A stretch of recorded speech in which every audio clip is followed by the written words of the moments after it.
there's been a lot of interest in the idea of alternatives to antibiotics. And you have to admit the name sounds kind of cool, doesn't it? I like something that's not an antibiotic, but it makes me feel better. Sure, I'll take one of those. Well, the challenge is that reality is a little different when you begin to think about what such a tool would actually be.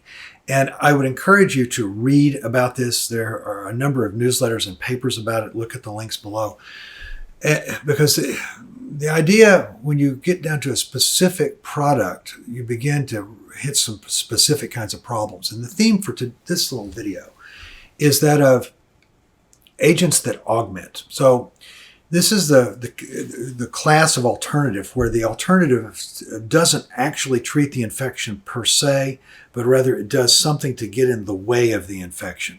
So like maybe if the bacteria is producing a toxin, what you're providing is an antitoxin, a neutralizer.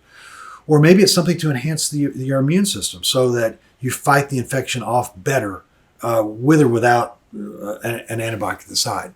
Now, most of the time when you think about agents that augment, so the fundamental premise is if you're sick enough to have an infection that's bothering you, you're going to want to treat it with an antibiotic, but the augmenter is somehow going to improve the activity of the core antibiotic that you're using to treat the infection.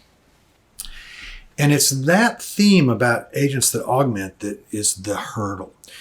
When you start doing clinical studies, here's a person with an infection, here's another person with an infection. I'm going to give one of them a good therapy. I'm going to give the other one a good therapy plus an augmenter. You're only going to be convinced that the augmenting agent has value if you can see a difference between the two. But we're actually going to try to give both people a drug, a base therapy that should work. You don't want to be in the study arm where the base therapy is thought to not be very good. You actually want the best that we've got available. And for most infections, most of the time, we actually do have a pretty good therapy.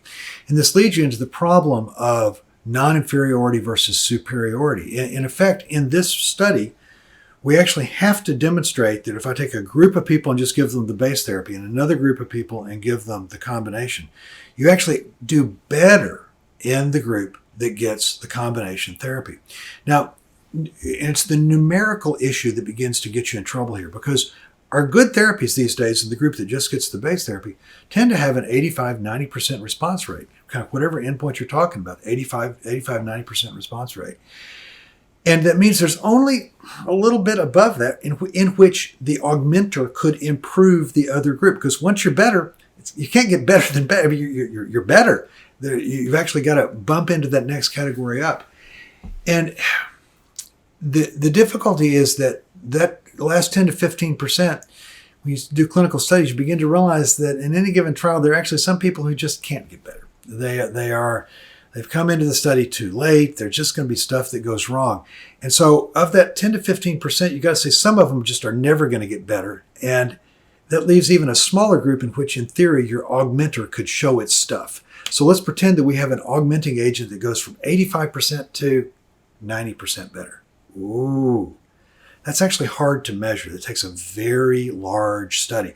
And if I go from here to here, are you really going to be convinced that it's that much better? Maybe not. Is it worth paying for it? You'll be kind of, I'm not sure about that. So that's the difficulty with agents that augment. In theory, scientifically, I love the idea of improving the outcome of an infection by neutralizing a toxin or enhancing the immune system. I think those are beautiful ideas. But in practice, it's going to be really hard to prove their value in the clinic and prove that you can identify a group of people in whom giving them this agent, you give them a good therapy, get them up to here, and now I'm going to give them this augmenter, I'm going to get them up to here, and that I can do that reproducibly, and that increment is something that people can actually perceive it's valuable. Tough sell. So that's the theme of agents that augment. In the world of alternatives to antibiotics, it's a common question, and I like the idea, but I have to tell you that the science is much harder than you would expect when you get into the clinic when you're actually developing a real drug. So read carefully about this idea.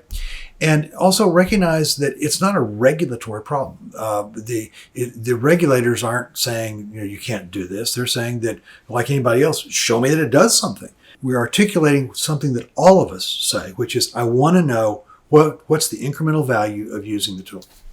So think about it. If you want to do one of these projects, my advice to you is think again, and think again, and think again. And if you're really, really sure it's the right thing to do, okay. But think again. Thanks for being here. And please like, comment, and subscribe for more. Stay safe.